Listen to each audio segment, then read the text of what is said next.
Hey, salut les crypto lovers, c'est Weltemer et bienvenue pour l'édition du 21 du 5 2021 du petit journal du crypto. Alors aujourd'hui, le market cap prend littéralement une petite claque, 7,54% en négatif, il est plus qu'à 1605 milliards de dollars. On a le Bitcoin qui perd 7,18%, moi qui pensais que ça allait repartir à la hausse.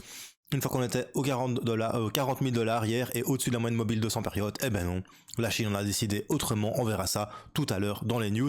On a Ethereum qui perd 10,67% à 2475 dollars, c'est les soldes. Tether est passé troisième, il était sixième. Pourquoi troisième? Parce qu'on vend du Bitcoin pour garder du Tether, pour que le Bitcoin chute et après on rachète du Bitcoin et les autres crypto-monnaies avec le Tether. C'est comme ça que ça se passe quand on trade des crypto-monnaies. Après ça, on a le Binance Coin qui perd 13,03% à 337,12 dollars. Mais le bear market n'est pas là, ladies and gentlemen. Non, c'était juste un petit rinçage. Je sais pas, j'ai l'impression qu'il s'installe le bear market. Je sais pas vous. Moi, tout ce que je vois, c'est que c'est rouge sans encore. Aujourd'hui, on a Cardano, la petite Eda Wang de mon cœur, qui vient de se faire attraper le mollet par un zombie. Conclusion, elle s'est fait mordre, 12,42% en moins à 1,58$. On a le petit Ripple de Jean-Pierre Riffard qui est presque au 1$. Ça fait mal à voir, 11,60% en négatif. On a le Dogecoin de Shitcoin qui nous fait un petit 12,05%. Tiens, Elon Musk n'a pas fait un tweet aujourd'hui? Ben non, apparemment. Le Dogecoin chute, 7ème position, bientôt en dessous des 10. Je vais pouvoir arrêter d'en parler. On a le Polkadot de Magic War, 23,78, il perd 16,86%, c'est pas rien quand même, 47,09% en 7 jours, c'est pas rien quand même, quand je vois que Cardano ne perd que 16%, je suis content, mais bon voilà, c'est les soldes sur Polkadot, si t'as un petit peu de USDT, bah tu vas te faire plaisir, mon petit Magic War. Alors t'as Internet Computer ICP qui se ramasse complètement, il perd 52,39% en 7 jours, il est à 146,70 dollars, ça fait mal pour une nouvelle crypto qui a été lancée, qui existe depuis 2016, je précise. Et alors en 10ème position, tu as le USD le USD Coin qui représente 1 dollar, c'est un peu comme le Tether, mais c'est un autre stablecoin, et tu vois que ce stablecoin arrive dans le top 10, pourquoi? Parce que beaucoup de personnes vendent, mais gardent en stablecoin pour pouvoir racheter plus bas et avoir plus de crypto-monnaies pour le même montant qu'ils ont vendu. Après ça, on va regarder les top gagneurs du jour, s'il y en a. Oh oui, il y a Horizon qui fait 20,81%, c'est mon petit Monsieur TK qui doit être content. On a Helium qui fait 17,42% et le Monero 9,04%. Monero, sympa à le voir dans le petit top, mais bon, il perd quand même 31,94 en 7 jours. Helium, tu vois qu'il perd que 4,46%, ça fait quand même plaisir. Allez, si t'es nouveau sur la chaîne, bienvenue à toi, n'hésite pas à t'abonner et d'actionner la petite cloche de notification pour ne rater aucun petit journal du crypto. Je fais ça chaque jour. Tu peux aussi nous rejoindre sur le compte Twitter Culture Crypto. On a dépassé les 7000 abonnés, direction les 10 000 abonnés, comme la chaîne YouTube. Je vous remercie à tous d'ailleurs. Et c'est parti, générique.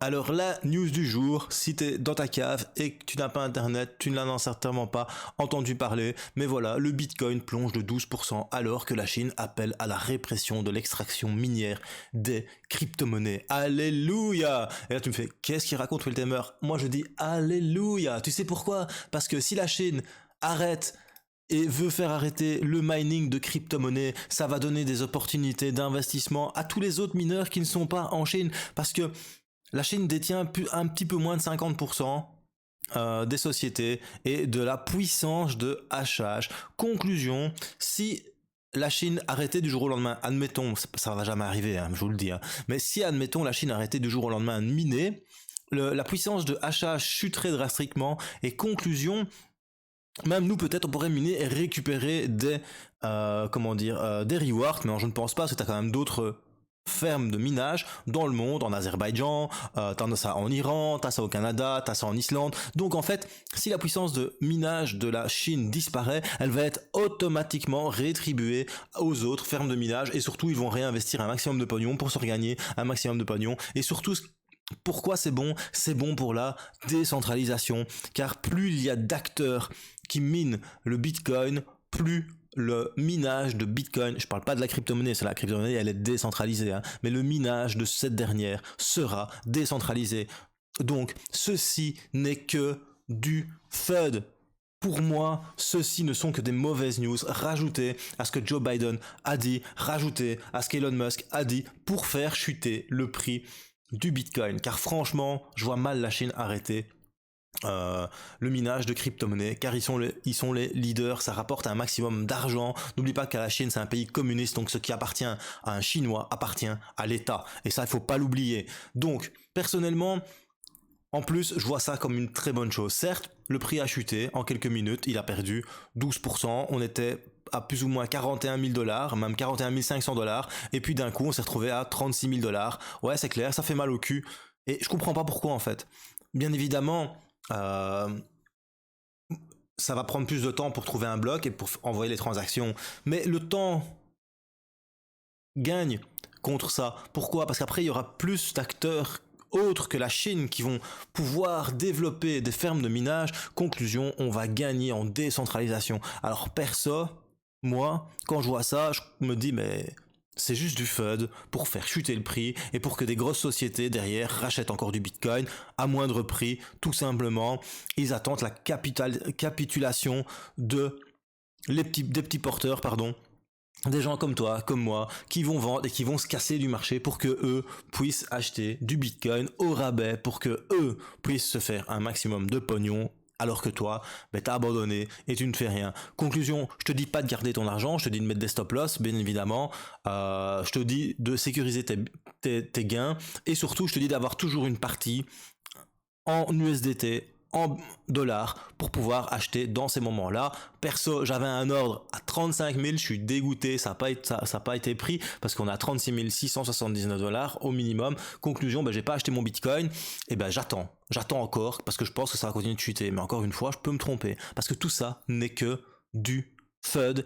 Et à ça s'ajoute une autre news: Hong Kong va fermer les échanges crypto aux investisseurs comme toi, comme moi. Il n'y aura plus que les investisseurs professionnels qui vont pouvoir trader sur les exchanges d'Hong Kong. Il faut savoir que la plupart des plus gros exchanges du monde, type Bitfinex, sont sur Hong Kong. Conclusion, Will Temer, qu'est-ce qu'il va faire? Il va fermer son compte Bitfinex et il va transférer ça sur Kraken parce que Kraken, c'est européen. Et voilà. Alors en tout cas, ce qui se passe, c'est que le service financier du bureau du Trésor a fait une consultation l'année passée, je m'en souviens, je vous en ai parlé dans un petit journal du crypto sur mon ancienne chaîne, qui disait que voilà, ils allaient peut-être interdire le trading de crypto-monnaies aux non-initiés. En fait, ça veut dire quoi? Ça veut dire que ben, les gens comme toi, comme moi, là-bas, ils n'auront plus le droit de trader les crypto-monnaies. Pourquoi? Ben, parce que pourquoi est-ce que les esclaves les gens normaux comme toi, comme moi, les esclaves qui travaillons sans contre notre temps et qui gagnons des clopinettes auraient le droit de réussir un jour grâce aux crypto-monnaies? Non. En vertu de quelle loi? En vertu de quoi l'État va perdre contre le la petite personne que nous sommes? Eh ben, en Chine, ça n'existe pas ça. Parce que la Chine veut interdire le trading et le mining, c'est déjà fait en fait, hein. Donc c'est que du FUD, mais surtout Hong Kong. Moi j'ai habité Hong Kong, enfin j'ai habité Shenzhen en Chine, en face de Hong Kong, et j'étais tout le temps à Hong Kong.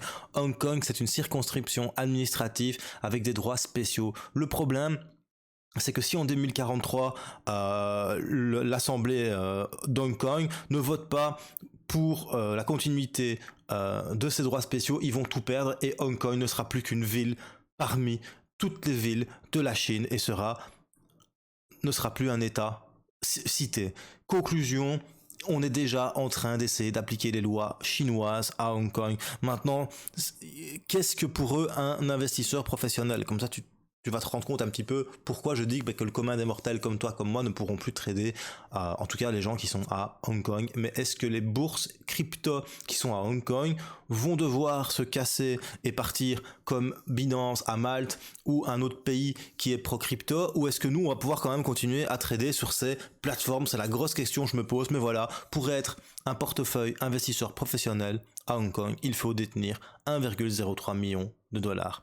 Voilà. Merci, merci, merci, merci, merci. Donc ça aussi, je pense que ça participe à la chute du Bitcoin aujourd'hui. D'ailleurs, plus ça que le mining de crypto-monnaies, parce que je vais te dire, franchement, je pense que tous les mineurs Et si t'es mineur, dis-le moi en commentaire. Je pense que tous les mineurs se frottent les mains si la Chine arrête de miner du Bitcoin, parce que c'est bon pour la centralisation et surtout c'est bon pour les mines, les fermes de minage qui veulent investir et miner plus de Bitcoin. Voilà. Alors on apprend que les Brooklyn Nets, l'équipe de basketball, les Nets ont décidé de peut-être s'affranchir et d'utiliser le Bitcoin pour vendre les billets et les marchandises, ou même payer ses athlètes, carrément ses joueurs de basket en Bitcoin. Et ça, c'est juste quelque chose, j'allais dire exceptionnel, mais non, c'est pas la première qui le dit maintenant.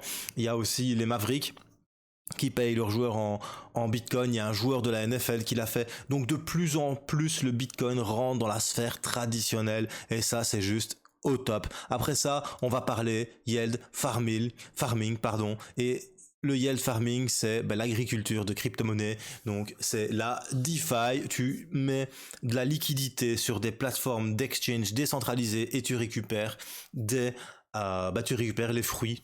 Et les fruits simplement de ce que tu as semé. C'est pour ça qu'on appelle ça l'agriculture. Et du coup, le nombre d'utilisateurs explose sur Polygon, car Polygon est une mise à l'échelle de couche 1 sur Ethereum, et il surpasse en transactions quotidiennes Ethereum. Les protocoles tels que Aave, SushiSwap et Curve ont ouvert la voie aux utilisateurs d'Ethereum pour migrer vers ce réseau Polygon, et Polygon de plus en plus attire des investisseurs et surtout des farmers de crypto-monnaies. On voit vraiment le nombre d'adresses de Polygon qui n'arrête pas d'augmenter depuis le 25 avril, c'est complètement exponentiel. On est arrivé à 50 000 adresses de personnes qui font de la DeFi sur Polygon. Il faut savoir que 50 000 adresses, ça représente moins de 0,1% des adresses qu'il y a sur Ethereum. Donc il y a une grosse possibilité d'évolution pour le jeton natif Polygon qui s'appelle Matic. Il n'y a rien à dire, ces 30 derniers jours il a explosé. Pourquoi ? Parce que le nombre de personnes utilisant la blockchain Polygon explose. Du coup, l'un ne va pas sans l'autre. Conclusion, je pense que Polygon, c'est à suivre et à observer. Mais surtout, qu'est-ce que ça me dit ? Ça me dit que quand Cardano va sortir la DeFi, il faudra être là-dessus direct. Faudra pas avoir peur, faudra investir. Je te dis pas de quoi faire, je te dis pas investir, mais je te dis ce que moi je vais faire. Moi je vais investir, je vais essayer de trouver des projets, je vais sûrement me prendre des claques, mais j'espère que je vais trouver le sushi swap du Cardano pour peut-être trouver ma liberté financière ou pas. Encore une fois, peut-être prendre une claque et tout perdre, mais c'est comme ça, c'est ça. La crypto-monnaie, c'est ce que j'aime dans la crypto-monnaie. Un jour t'es riche, un jour t'es pauvre, c'est ça. La crypto-monnaie, un jour tu gagnes, un jour tu perds. Le problème, c'est qu'on perd plus souvent que ce qu'on gagne. Parce que n'oublie pas, 95% des traders perdent de l'argent. Il reste 5%. Et dans ces 5%, il y a 1% des traders qui en vivent en payant ses impôts, en payant son loyer, en payant sa nourriture et en vivant. Conclusion, ce pourcentage vit grâce aux 99 autres qui perdent de l'argent. C'est ça qui est important. Donc le trading de crypto, c'est encore pire. Pourquoi ? Parce que c'est volatile bien plus que la bourse traditionnelle. Donc faites attention, mais bon voilà, c'est aussi dans les crypto-monnaies qu'il y a moyen de partir de rien et d'arriver très haut. Allez, c'est tout pour les news, on va arriver sur l'analyse technique du Bitcoin et je te montre un petit peu ce qui s'est passé ces derniers jours. On a fait ce petit sell-off jusqu'aux 29 000 $, on peut le dire. Puis ça a repris un petit peu. Puis on a eu Joe Biden. Hop. Puis ça a remonté un petit peu. Puis on a buté sur la moyenne mobile 50 périodes sur du H2. Puis après ça a rechuté un petit peu. Mais on était en train de faire des hauts de plus en plus haut. Des bas de plus en plus haut, tu vois. On était en train de faire un bas ici. Puis un bas là. Et puis un bas là. Avec des hauts qui étaient de plus en plus hauts. Et ça c'est cool, tu vois. Non. Juste ici on a fait un double top. Voilà, là on a fait un double top, mais bon, c'est pas grave.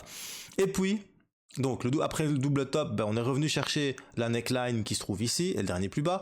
Et après, on a commencé à repartir à l'attaque de cette moyenne mobile 50. Et juste comme par hasard, quand on est arrivé à cette moyenne mobile 50, qu'est-ce qui s'est passé ? Il y a eu la fameuse annonce de la Chine qui ne veut plus miner du Bitcoin, soi-disant, parce que pour moi c'est du vent, c'est du fun, tout ça c'est pour pouvoir acheter des crypto-monnaies moins chères, mais n'empêche, à cause de ça, et tu le vois encore, le Bitcoin est en train de chuter. D'ailleurs, là il chute encore en dessous des 37 000 $, et je pense que, Alors, soit, en fait, les news, ça vaut rien.